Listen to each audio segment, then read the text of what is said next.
Greetings YouTube, it's the Brain Damage Gamer here, and I have some more BDG news. Digital Homicide is back again. This time, the reason that they're in the news is because they have filed for a dismissal.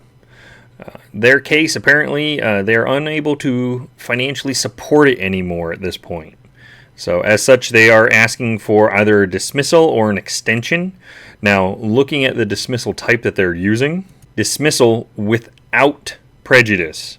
Now, without prejudice means that they have the ability to recall this lawsuit at a later time if they get the means to do so. So basically, they're not saying that they're not going to do the lawsuit.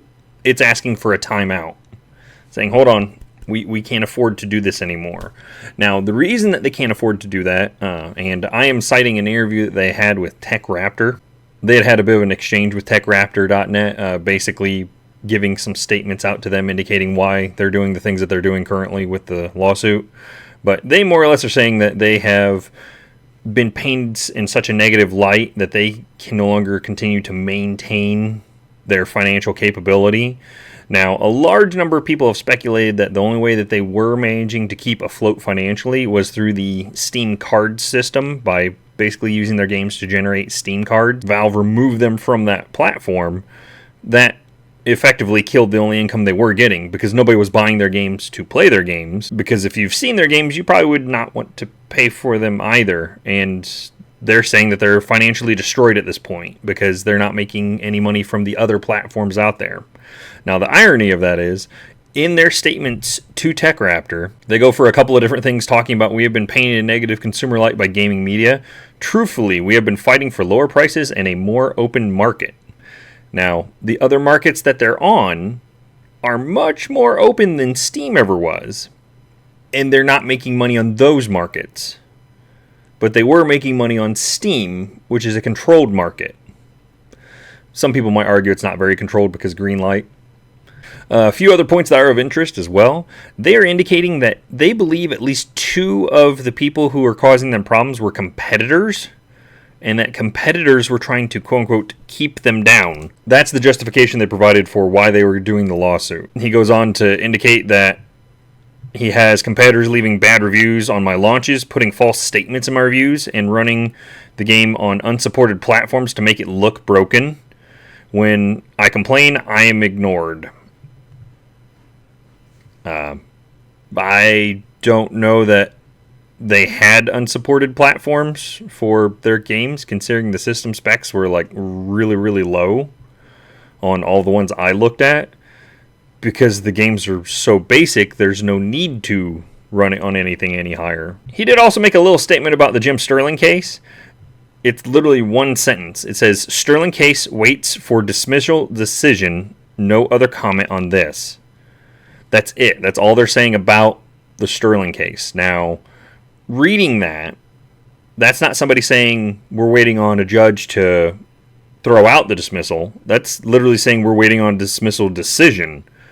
I don't know that he's filed anything to really try to stop the dismissal. Reading that. Given the fact that they're self-representing on all of their legal matters, I don't know that he has the legal chops to push back against the dismissal, is the problem.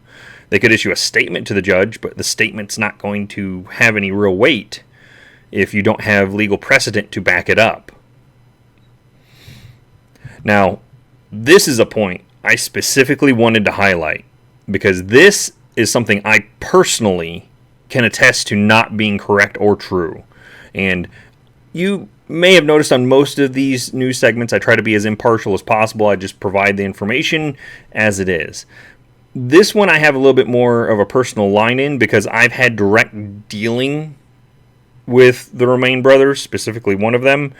And James left comment on one of my videos a while back. I didn't realize who it was at the time.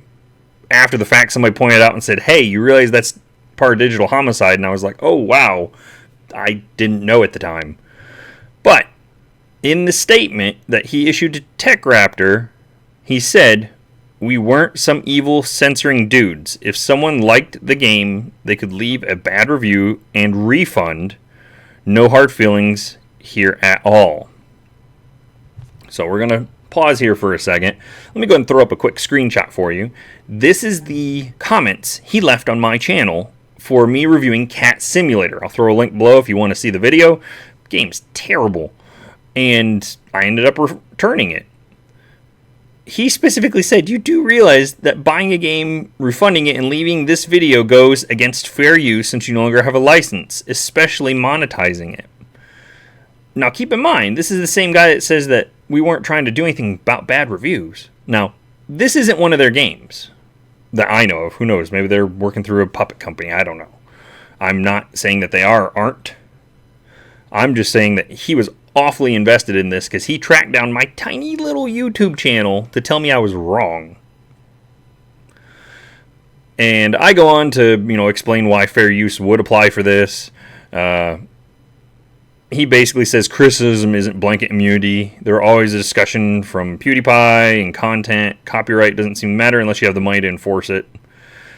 Basically saying, again, how dare you leave a bad review. But this exchange went on for a while. Now keep in mind that this is the guy that just issued the statement saying that we're not some evil censoring dudes. If someone doesn't like a game, they could leave a bad review and refund. No hard feelings here at all. I'd also like to point out the entire reason they became infamous the way that they did is because Jim Sterling played their game, didn't like it, and proceeded to say he didn't like it in a review. They freaked out and did that negative review of his review that caused this whole mess to occur. What he's saying here is not matching with his actions. And I think that's a large portion of what people have had a problem with Digital Homicide. Now, again, if somebody issued death threats, that's not cool. Never okay to do something like that. Saying something's bad is not a death threat, though. Saying something is garbage is not a death threat. It's not harassment. That's just saying your game's garbage. He makes mention many times during his statement about how it was, not fair because if I had been like a shop owner at a mall and I said, hey, these people are harassing me and kicked them out of the store, then the mall would come and, kick me out. That's basically what's happened, is the mall has kicked me out. No.